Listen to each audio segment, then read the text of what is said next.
Olá, tudo bem com você? Que a graça e a paz de nosso Senhor Jesus esteja sempre em sua vida.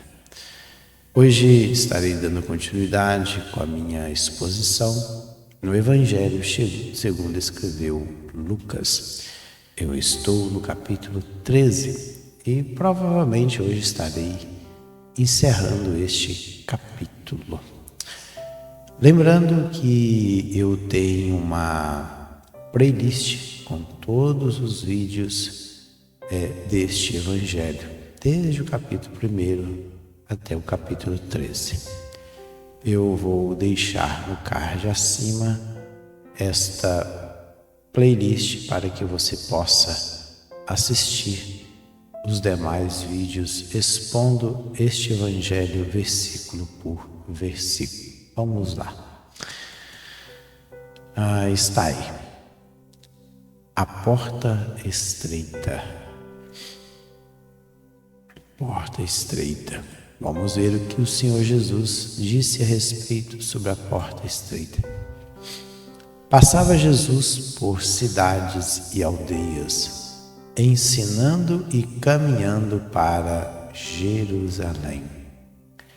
Então, cidades aqui eram as cidades ali de Israel, porque Jesus, quando veio, ele disse mesmo: eu vim para as ovelhas perdidas da casa de Israel. E antes da sua morte, ele disse que quando eu for levantado, a todos atrairei. Ou seja, somente após a sua morte é que o Evangelho seria levado a todo mundo através dos seus discípulos, também apóstolos. Então, nesse período aqui, Jesus, ali as cidades e aldeias, cidades aqui é polis, e aldeias aqui é come, é uma vila bem pequena. E tanto cidade, como era um lugar maior, como aldeias, ele passava por elas e ensinava. Jesus, durante todo o seu ministério, ele ensinava muito. A palavra aqui é didático. Didático é ser um professor, é desempenhar um ofício de um professor. E caminhando para Jerusalém. E alguém lhe perguntou, não diz quem era a pessoa, não diz. E alguém lhe perguntou, Senhor, são poucos os que são salvos? Interessante. Nós vamos analisar isso aqui. Ele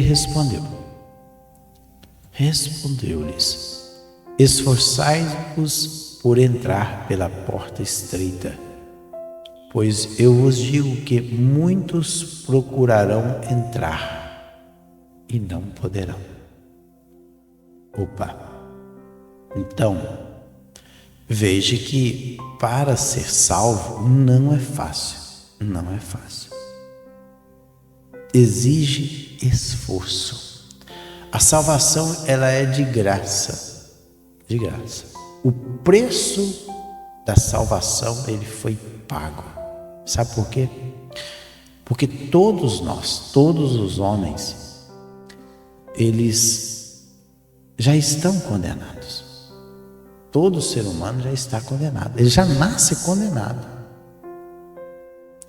Uma criança de colo, ela já é uma pecadora em potencial. Claro, se ela morrer, ela vai para o céu porque ela não está na prática do pecado.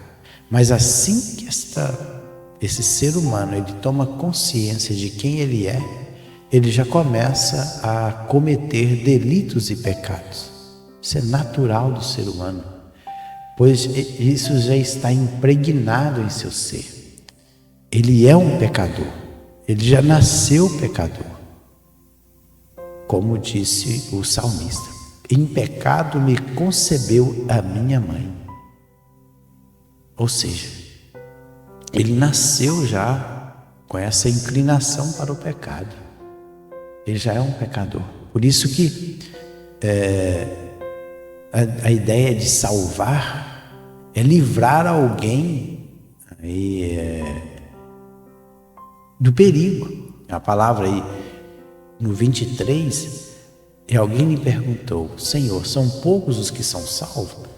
O verbo sozo aí dá a ideia de preservar alguém que está em perigo de destruição, salvar ou resgatar.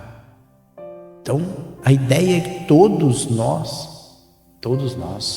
antes de conhecermos a Cristo, nós já estávamos condenados e sentenciados. Por isso que ele veio para salvar.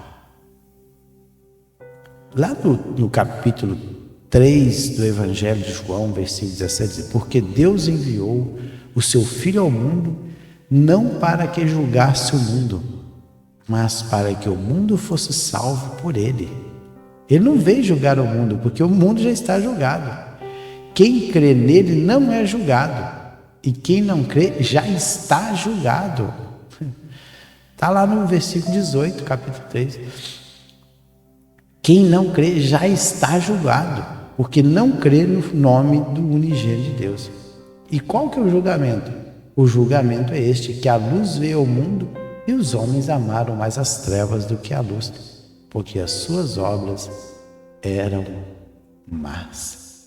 Pois todo aquele que pratica o mal aborrece a luz e não se chega para a luz, a fim de não serem arguídas as suas obras. Quem pratica a verdade aproxima-se da luz, a fim de que as suas obras sejam manifestas, porque feitas em Deus.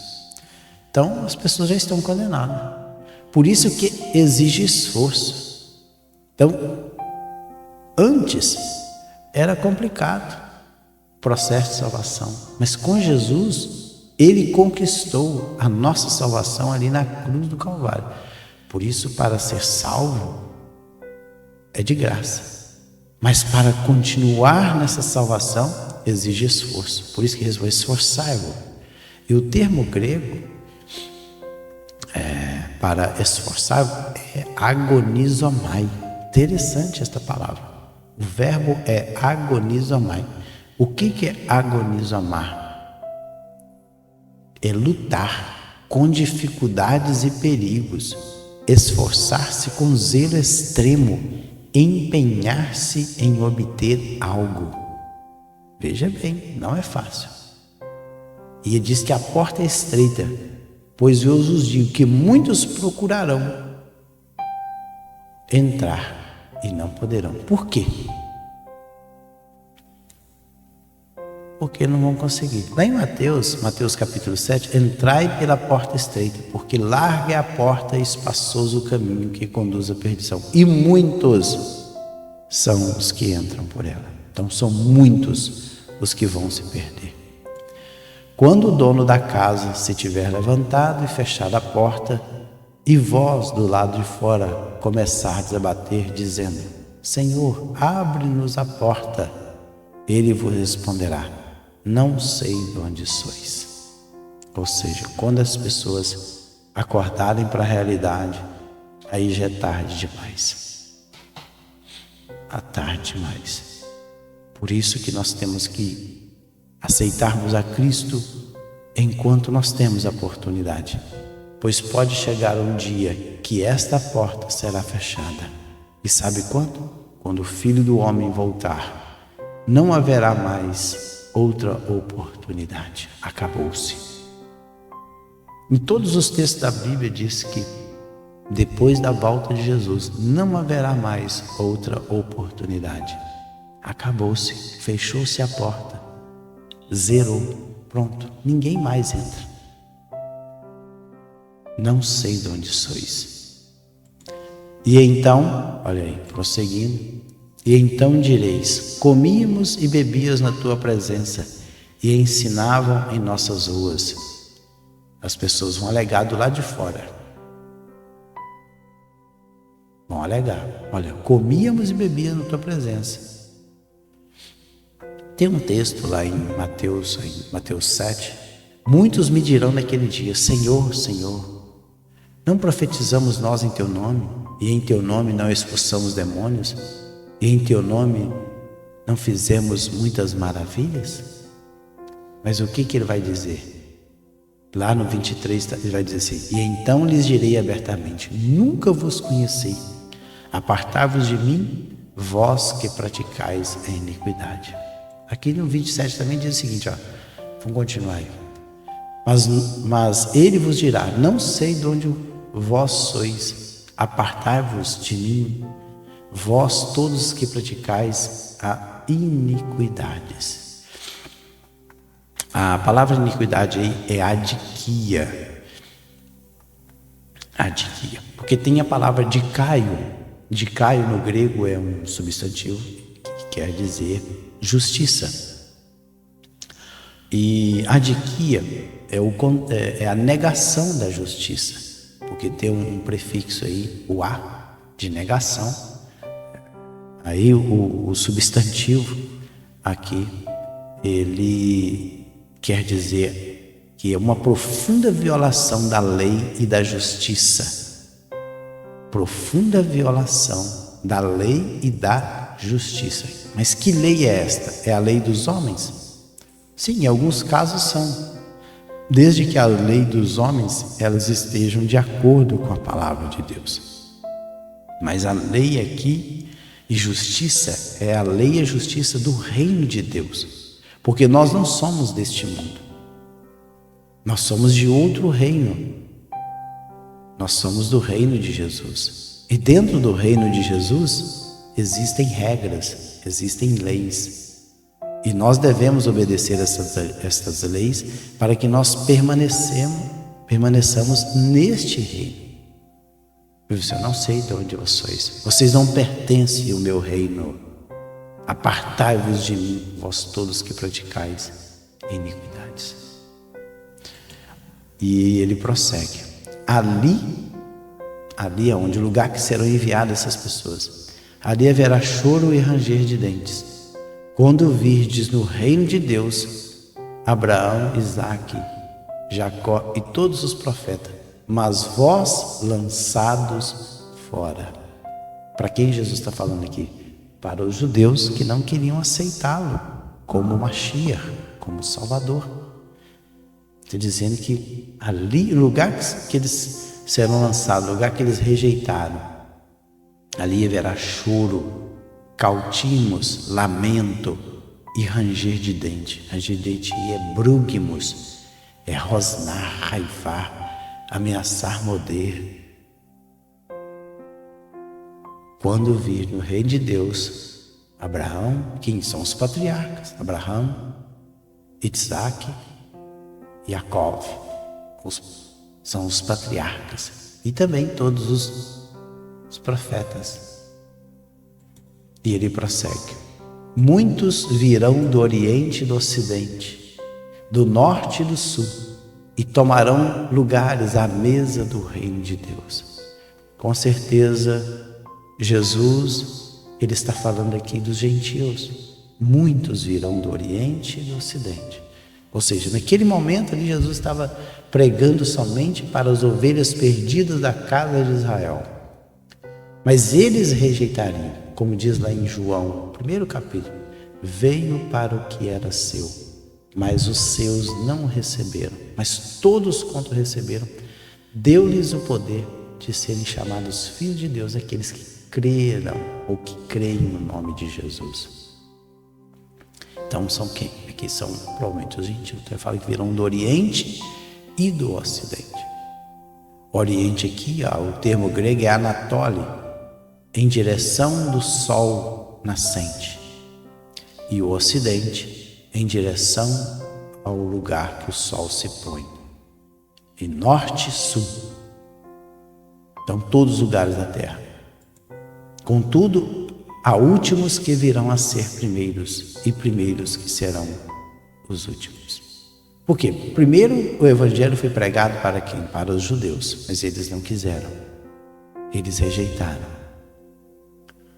Os últimos que o evangelho está sendo pregado são os gentios. Ele fala assim: e os gentios tomarão lugar primeiro do que vós. Naquela mesma hora, alguns fariseus vieram para dizer-lhe: retira-te e vai daqui, porque Herodes quer matar-te. Interessante aqui é que, olha só, Jesus estava pregando o evangelho. Jesus, ele fazia só o bem. Interessante. Jesus só fazia o bem, ele pregava o evangelho. Claro, ele condenava o pecado nas suas pregações, mas ele curava os enfermos, libertava os oprimidos, expulsava os demônios, ressuscitava os mortos. Ele fazia somente o bem. E alguém disse, algum dos fariseus: vai embora, retira daqui, porque Herodes quer matar. Porque Herodes era movido pelo diabo. Ele, porém, lhes respondeu: ide dizer a essa raposa que hoje e amanhã expulso demônios e curo enfermos, e no terceiro dia terminarei. Interessante. Jesus não ficou com medo, ele não correu. E o termo grego aqui para a raposa é alopex. Alopex é a raposa mesmo, é um substantivo feminino, mas metaforicamente é uma pessoa astuta e uma pessoa velhaca. É uma pessoa esperta, astuto. Então era isso que Herodes era, astuto e velhaco. Mano, vai dizer a essa pessoa que hoje e amanhã expulsa o demônio. Olha, o que ele queria dizer para Herodes? Eu não estou fazendo nada de mal. Eu estou expulsando o demônio, curando os enfermos.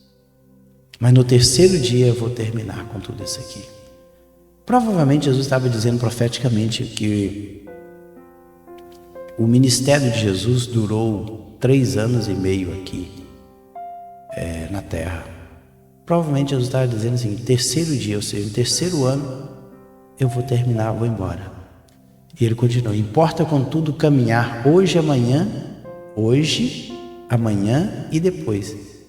Olha, e me importa contudo caminhar hoje 1 dia, amanhã 2 dias e depois 3 dias, porque não se espera que um profeta morra fora de Jerusalém. Ou seja, ele estava esperando a sua morte. Ele já citou aqui a morte. A polume aí, usada para morrer aqui, a polume é destruído, é eliminado fora de Jerusalém. E aí Jesus, já caminhando aqui para terminar, olha o que Jesus disse: Jerusalém, Jerusalém. Ele faz, parece que um lamento ali sobre a cidade de Jerusalém. Jerusalém, Jerusalém, que matas os profetas e apedrejas os que te são enviados. Quantas vezes quis eu reunir teus filhos, como a galinha ajunta as do seu próprio ninho debaixo das asas, e vós não o quisestes. Então Jesus faz um lamento a respeito de Jerusalém. Ou seja, Jerusalém é a cidade que mata profeta e apedreja aqueles que são enviados. Ou seja, uma cidade dura, um povo obstinado para receber o evangelho de Jesus. Ele fala: quantas vezes quis eu reunir teus filhos como galinha debaixo das asas. Parece a galinha, ela traz proteção para os pintainhos. E tem um salmo que diz que o seguinte, Salmo 17:8: guarda-me como a menina do teu olho, esconde-me debaixo da sombra das tuas asas. Tem outra parte também no Salmo 91: ele te cobrirá com as suas penas e debaixo das suas asas te confiarás. A sua verdade será o teu escudo e broquel. A ideia é de que asas traz proteção, traz cuidado, no sentido de guardar. Ou seja, Jerusalém, Jerusalém, eu quis guardar vocês debaixo da minha proteção, debaixo do meu cuidado, mas vocês não quiseram. Aí mostra claramente o livre-arbítrio que Deus nos deu. E aí ele faz um juízo. Olha aí. Eis que a vossa casa vos ficará deserta. E em verdade vos digo que não mais me vereis, até que venhais dizer: bendito o que vem em nome do Senhor. Bendito o que vem em nome do Senhor. Interessante. E realmente isso aconteceu. No ano 70. No ano 70 do nosso calendário, Jerusalém ficou deserta, porque os exércitos romanos entraram em Jerusalém. Segundo a história, centenas, milhares de judeus foram mortos ali em Jerusalém. O templo foi destruído, o segundo templo, o templo de Herodes, que foi, claro, não foi Herodes, ampliou ele, mas quem construiu foi Zorobabel, ali na época de Neemias, Esdras e Neemias. E Herodes ampliou, esse templo seria destruído e Jerusalém ficaria deserta.